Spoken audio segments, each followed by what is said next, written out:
агаар байхгүй. Тийм энэ ч нэг хоосон бичлээ. Системийн авилгал байгаа юугүй юу? За манай элбэг дөрж ерөнхийлөгч байхгүй гэсэн байл. За би тэгэхээр маш энгийн хариулъя. Элбэг дөрж бол системийн авилгалыг одоо угсрагч мөн. Системийн авилгал гэж байгаа. Системийн авилгал гэж юу вэ гэвэл тухайн хүн өөрийнхөө томилсон хууль хяналтын байгууллага өөрийнхөө томилсон шүүгч нартай улс төрийн эрх мэдлээр дамжуулж хэсэг бүлэг хүнд давуу байдал олохыг системийн авилгал гэж нэрлэнэ. За маш энгийнээр бид өөр хоёрхан кейс ярив. За. Элбэг дөрж гэдэг хүн ерөнхийлөгч болоод хоёр дахь удаага ерөнхийлөгч болохын тулд мань хүн хэд хэдэн зүйлийг хийж ерөнхийлөгч болсон. Нэгдүгээрт мань хүн эрдэнэ үлэг тэргүүтээ нөхдүүдээс асар их хэмжээний санхүүжилтийг босгож эрдэнэ төлтөрийн 49%-ийг та хэдэд өгнөө. Дунд нь би хувь авна гэдэг тохиог хийсэн. Сангийн яам Монгол банк хөгжлийн банкнаас одоо дамжуулаад энэ төрийн системд чиглэл өгөөд за ингээд эхлээд ерхийлэгч болсон тэр зүйл дээр одоо хандив буюу авилгал авсан. Хууль бусаар. Тэр чинь хуулиараа бол одоо их хэмжээний мөнгөн дүн байхгүй шүү дээ, тийм ээ. За тэрийнхээ төлөө яах вэ гэхээр шүүгчнэр томилж өгсөн. Өөрийнхөө хамаатыг одоо хүртэл байна. Шүүгч засаглыг хөдөлгдсөн.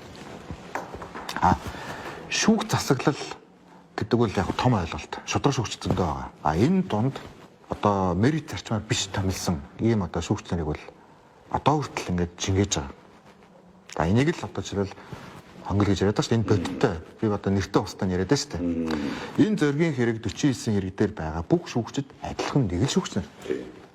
Энэ ерөөсөө нэг 15 6% байгаа. Одоо ч ажиллаа гэж байгаа. Шүүгч заслын энийг мэдхийн дээр мэдчихэж байгаа. Хин юу хийсэн бэ? Хин юу хийгээд байгаа вэ гэдгийг. Гэхдээ тэд нар өөрсдөө хамгаалах хэмжээний ийм хамтын нууцтай байна гэсэн үг. Нөгөөрлөл одоо эрх ашиг зөрчигдөх хэмжээний ийм том систем бие биенээ хамгаалж байна гэсэн үг. Энийг бүлгэлж гэж байгаа. Энийг системийн авилгал гэж байгаа. Худалдаа хөгжлийн банктай холбоотой, Эрдэнэтийн 49-тэй холбоотой хөтөл дархны төмөрлөгөө үйлдвэртэй Монгол Улс цэвэрлэмтэй олон лицензтэй холбоотой том лоуидийн хэрэгчин сая мөрдөн байцаадлаа буцчихж байгаа байхгүй юу? Бид нар чи өөрсдөө нэгдүгээр шүүгчтэй нөлөөлдөг гэсэн үг. Хоёрдугаар энэ тогтолцоогоо сайн мэдж байгаа учраас бүр үнэхээр шийдэх гэдэг нэнгууд нь гарч зогсож байгаа. Хэрвээ шийдэхээр биш байсан бол энэ ч ингээ байж байгаа байхгүй да. Тэр гарцсан байхгүй шудаг шүүгч юм уу, шудаг биш байсан хамаагүй аргагүй үнэн нотлох баримтанд тулагдаа шийдэгдэх боломжтой чинь элбэг сайхан билэнд гарч зогтаад араас нь элбэг дөрж сахны гараа зогтцсон. Энэ хэргийг шүүх шийдэж чадахгүй сая мөрдөн байцаалтлаа буцааж байгаа чи эднэр тэг гаднаас судлаа ингэж баатар царайж ярьж хагаад сонгуул хүргээд оюун эрдний унагч өөр тэмцэхэн байхгүй гэсэн. Ийм л тооцоотой байгаа байхгүй да. Системийн авилгал гэж юу н байхгүй гэдэг. Элбэг дөржил тэгээд байгаа шүү дээ. За хоёр дахь нь тэгэхээр цагаан сурагтай холбоотой энэ асуудал бол энэ 2014 оны 5 сарын 23-ны өдөр засгийн газраас Далтуугийн засгийн газраас гэсэн үг шүү дээ. Өргөн баригдаад цагаан сургын ордын төрийн эзэмшлийг тогтоох тухай гэж их гоё нэртэй.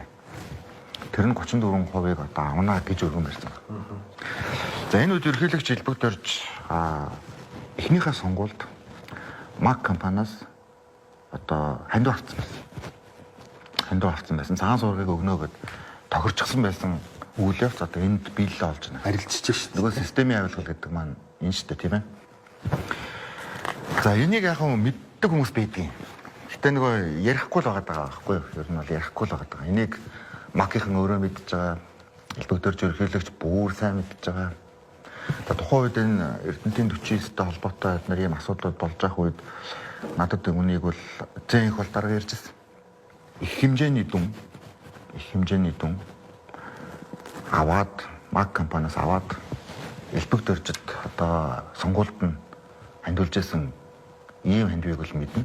Ингээд элбэг дөрж алтан уяг битэрийг шахаадсан юм гэж. Нэгөрл их хурлаар оруулаад 34% байхгүй болохын асуудлыг одоо элбэг дөрж шахаад байнга уцтаад ингээд байсан юм аа. Энийг бол ерөөсөө алтан уяг дарагч мэднэ, бич мэднэ гэж хэлжсэн. Тэгэхээр одоо би бас яг зэн их бол даргаыг бас л түүхэн одоо хариуцлага алтан уяг даргаыг хийсэн. Зөндөө л одоо олон зүйлүүд ярьлаа. Самбар тавьж байгаа чиглэл ярьлаа, болохгүй байна гэж чиглэл ярьлаа. Одоо энэ бол факт. Үнэхээр л үдэл санаандаа өмнөж бол ярьж байгаа зүйл үйлдэл хоёр нэг бол одоо ярих цаг мөн баггүй. Тэгвэл цагаан сувраг чинь одоо хог гэдэг шүү дээ. Шороо гэдэг шүү дээ. Яг зарим хүмүүсийн хувьд бол цагаан сувраг хог шороо байж магадгүй. Зарим хүмүүсийн хувьд. Тэгтлээ одоо байгалийн баялгаар баяжсан байж магадгүй. Хамгийн аюултай нь шүүх ёстой шүүхийг нь мөрдөх ёстой хууль хяналтын байгууллагуудыг нь авилгал дотор орооцолт болцсон. Гэхдээ энэ дотор бүр их хурлч орсон юм шүү тэгвэл. Их хурлч эцтэйг орсон. Төрийн эзэмшлээсээ их хурл татгалцсан юм шүү дээ. 13 онд захаагийн элбэгд орж 2 дахь удаа ерөнхийлөгчөөр сонгогдохдоо МАК компаниас сонгуулийн хандив нэрээр онц хэмжээний авилга авч хариуд нь 1965-аас 1982 онд төсвийн хөрөнгөөр хайгуул хийсэн цагаан суврагын зэс молибдений ордыг 2044 он хүртэл эзэмшүүлэх ажлыг зохион байгуулжээ. 2014 оны 5 дугаар сарын 23-нд ерөнхий сайд Алтан хуйг улсын их хуралд цагаан суврагын ордын 34%-ийг төрийн эзэмшилд авах саналыг өргөн барьсан байна. Гэтэл МАК компани 34% буюу $350 сая санхүүжилтийг төр 2014 оны 2 дугаар улиралд амжиж хийж чадаагүй тохиолдолд төрийн эзэмшил тэг хөв байх тулгалтыг хийжээ. Улсын их хурлаас ажлын хэсэг байгуулж цагаан суврагын ордыг төр эзэмших шаардлагагүй гэдэг дүгнэлт гаргалаа.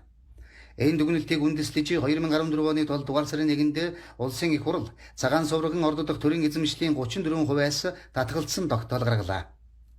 Энэ хуулбагд орж 8 таашир нарын тохиролцооны дагуу цагаан суврагын орд 100% МАК компани мэдэлд очжээ. Инижил системийн авилгал гэж нэрлэдэг байгаа. Цагаан суврагын системийн авилгалаар хийгдсэн 49-тэй яг адилхан төрийн мөнгөөр хувьдаа авсан юм л зүйл.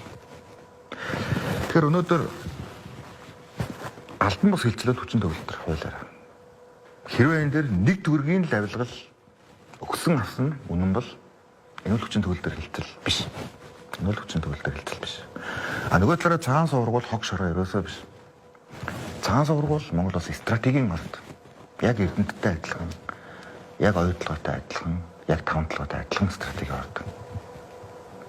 Тийм учраас цагаан сувраг бол зөвхөн нэг гэр бүлд зарцуулагдах биш. Цагаан сувраг бол Монголын ард түмний сайн сайхны төлөө зарцуулагдах ёстой манай төсөө болдог. Дээрээс нь МАК компанийн дүнг өгөөд стратеги орд авчлаа. Стратеги орд авчлаа. Энэ бол төрийн эрхийг хууль бусаар авах маш том хэмжээний асуудал. Дахиж энэ давтагдаж магадгүй гэсэн. Гадны компаниуд дээр өөр дотоодын хууль хяналтын байгууллага дамнсан бүлэглэл дээр энэ системийн авилгал давтагдаж магадгүй. Тийм учраас үүн дээр бид нар дүгнэлтийг л учирна. За энэ агуулгаараа л үндэсний баялагын сан батлагдсан ач холбогдолтой нь тэр. Тэгэд одоо системийн авилгын нэг хэсэг гэдэг ингээд схемчлээд цөмөрөө ерөнхийдөө нөхцөл байдлыг ингээ ойлгож эхэлж шít одоо ингээ харж байна. Ийм юм байна. За ерөнхийлөгч нь ийм юм байна. Ерөнхийлөгчөөс доошо хууль хяналтын байгууллагууд руугаа ингээ сууг үүсгдэг юм байна. За ингээд бүтэн агуулгаараа эдийн засаг, улс төр, нийгмийн тогтолцоонд нь хайрцаг үүсгдэг юм байна. Энэ бол өөрөө нөгөө системчилсэн одоо нөгөө авилгын одоо схем гэж хэлэх юм. Ийм дүр зурагч ингэж харагддаг юм байна гэдэг ингээ харагдчих. Одоо үнийг задлах гэж штэ. Үнийг л задлая гэдээ байгаа штэ. Энд дээр л одоо бүх эрсдэл галаа үрэл явж байна. За жам ясны болгоё гэж. Жам ясны зөв болгоё л гэж байгаа юм тийм. Гэтэл ямар асуудал гарч ирэх хэрэг зэрэг Монгол Улсын засгийн газрын тэргүүн нөөрөө энэ ч нөгөө ардчилсан нийгмийн хамгийн үнд зүйл рүү халтаах юм шүү дээ. Хувийн хвшил рүү. Хувийн хвшил рүү, хувь хүний өмч рүү, цагаан сувраг руу. Тэр нөгөө Mongolian нөгөө Cooper Corporation л үүс. Үгүй ингээд энийг болчихооч. Тэгээд наа системтэйгээ тэнцээч гэдэг. Ер нь тодорхой хэлгээд системийн энэ авилгатайгаа хүн ярихгүй, дүр ярихгүй, кейс ярихгүй тэмцэж гэдэг нь шүү дээ. Ийм боломжтой байхгүйгээр тэмцэж гэдэг. Архин ширээний ард, стратеги ордыг нэг компани өгцөн тухай ойлголтыг мартуулах гэдэг шүү дээ. Тэнгүүтээ жижиг дунд үйлдвэрлэгчдийг одоо өмнөөсөө босгож харуулж штэ тэр чинь. Хоёр хвшил рүү халдаад штэ. Баялаг ашиглаж байгаа, баялаг бүтээж байгаа хоёр бол өөр штэ. Одоо баялаг бүтээж байгаа штэ бид нар. Таныг шүүх засаглал руу дайрч чинь, хувийн хвшил рүү дайрч чинь, баялаг бүтээгчдийг одоо хөрөнгөний хураана гэж сүрдүүлж ийн гэж штэ. Тэгээ юуж барихгүйгээр ер нь энэ системтэй тэмцэх ямар боломж вэ? Энэ одоо манай бүлэглэлийн олон жилийн хугацаанд хийсээр ирсэн зүйл. Энийг юм одоо үсэн муур технологи гэдэг байхгүй. Зарим газрын үнийг тал технологи татруулагч тал. Энэ юу вэ гэхээр яг юм үндсэн үйл явдал маш чухал үйл явдал явж байгаа үед үнийг өөр юм үйл явдлаар сарниулж нийгмийн анхаарлаас холдуулна гэсэн. За энийг хамгийн сайн хийж гарсан одоо газар бол манайд бол шүүх засаглал. Гэтэ би шүүх засаглалыг бүгд нь хэлж байгаа зүйл ерөөсөө биш шүү. А би зүгээр цагаан суврагыг 8-aalцах үед давхар шүүхийн 8 авсан байхгүй. Элбэг дөрж ерөнхийлөгчийг сонгуульд дэмжиж зарим нь бол орд авсан. Зарим нь шүүх засгийн томилгоо хаасан. А шүүгчдийг солих томилгооны асуудлууд өөрөө хуулиар хаалттай. Энийг маш сайн хийж чадсан. Тийм учраас одоо шүүхэд гаднаас хүн орж томилогдох боломжгүй байхгүй. Тэгээ нэг 300-400 хүн бүгдийн захирамжаар өөрчилж томилсон байхгүй. Тэгэхээр элбэг дөржийн хувьд те нөгөө шүүхтэр хизээж намайг ялалж чадахгүй, шүүх намайг яаж чадахгүй гэж боддог нь өөрөө тэр. Яг элбэг дөржийг тойрсон хүмүүс бол шүүх яагач. За, Чимгээ Содом Дэржээ хоёр дээр шүүх ямар барьтай вэ гэдгийг харуулж байгаа. Гэтэл өнөөдөр Бадам Жумна гэдэг хүн шүүхтэр очичоод зогсож илээ. Одоо 2 жил өнгөрлөө. Тий, зогсож илээ.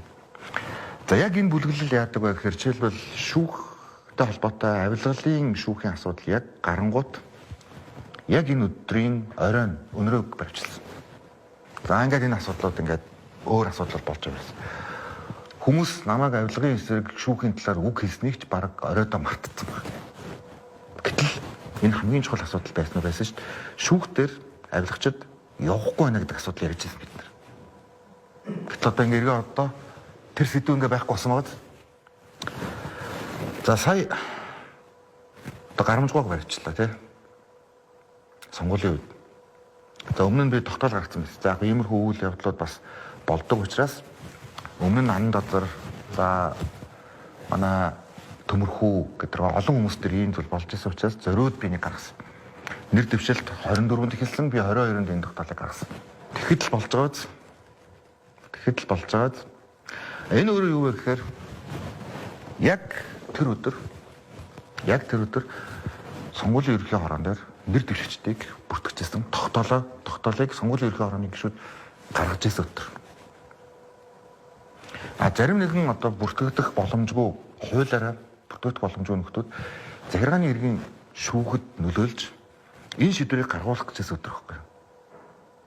Гэтэ одоо энэ ингээд дуусахгүй. А тухайн өдөр сонгуулийн ерөнхий хорооч мартсан. Захиргааны иргэн шүүхтэр хин дээр ямар асуудал болж байсан бэ гэдэг бүр мартсан. Үүнийг өгсөн мөр гэж.